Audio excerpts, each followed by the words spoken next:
And during the Dark Ages, there was nothing but Jerome's Latin Vulgate in the Roman or Western churches. And you can see that during the Dark Ages, Latin as a language really dies out. And the Pope forbid any other language translation. He wouldn't allow the Bible to be translated.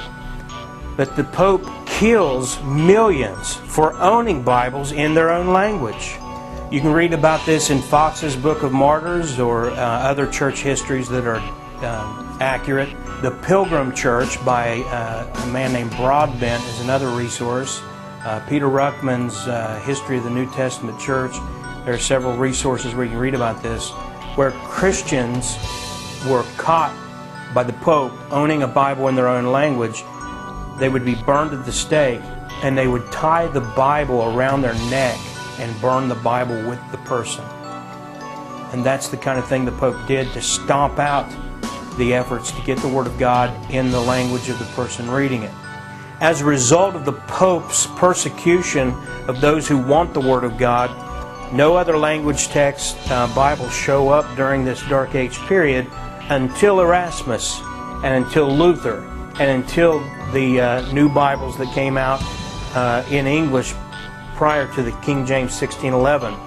And at that time then, the Pope did put out English and other translations, but only to counter the pure text Bibles. That's why if you read those Bibles, they are different because they come from the corrupt text and they make corrupt changes. And these new Catholic Bibles are corrupt Alexandrian versions.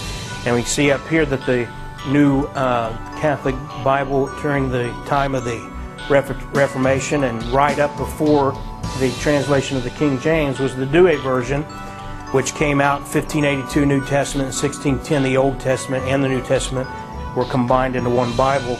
And a year later we see the King James 1611 comes out. So again, taking a look at this stream of Bibles, you can see the King James Version comes from a pure stream, but then later in 1881 the Revised Version came out and they used what's called the Westcott and Hort Greek New Testament.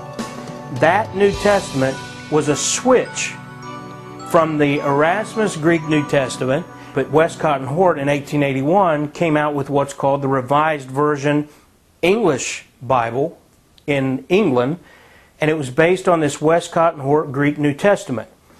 And that is based on the corrupt Alexandrian manuscripts. After the publication of Erasmus Greek text came a line of purified English Bibles. Psalm 12:6 says, "The words of the Lord are pure words, as silver tried in a furnace of earth, purified 7 times." And that is why when you look at the history of English Bible translations, you see a line of 7. Each one of these made improvements upon the other, and it was a purifying effect. From the Masoretic Hebrew and Textus Receptus Greek text came a purification till finally we get our authorized version of 1611. And that is why you'll see on our chart that we have 1769 as the final revision of the KJV. The 1611 was the last English translation to come from the pure text before the apostasy set in. These revisions that took place up to 1769 were revisions of spelling and grammar and that sort of thing. It did not change the translation. On the other hand, these Bibles come from the Alexandrian text that the Pope gave you, and that includes you could put the Revised Version of 1881 at the top, but in America, the English Bibles coming out of that text are the American Standard of 1901, the Revised Standard Version of 1954, which, among other things, removed the word virgin from Isaiah 7:14, destroying the prophecy of the virgin birth. The Amplified Bible of 1965, the Living Bible of 1971 that originally had son of a bee, I'll not say the word, and other horrible translations in it. The New American Standard Bible of 1971, which among other things, including the things I've already mentioned, in John 1:18 turns Jesus into a created God, and it matches the New World Translation of the Jehovah's Witnesses. Then in 1982 is the New King James Version, which lies in its preface and says it comes from the Textus Receptus, but you can find numerous places where they have used the corrupt New Bible text. New Century Version of 1991, New Living Translation 1996, Message, a total of more than 300 new Bibles in 100 years. They change important doctrines and they contradict the Bible that Christians have used for 2,000 years. And if you study it, you'll find that the new Bibles come from a corrupt line and the King James comes from a pure line. You can read all of this for yourself if you get a hold of David Otis Fuller's books. One is called Which Bible? Another is called True or False? And a third one is called Counterfeit or Genuine, regarding Mark 16 and John chapter 8.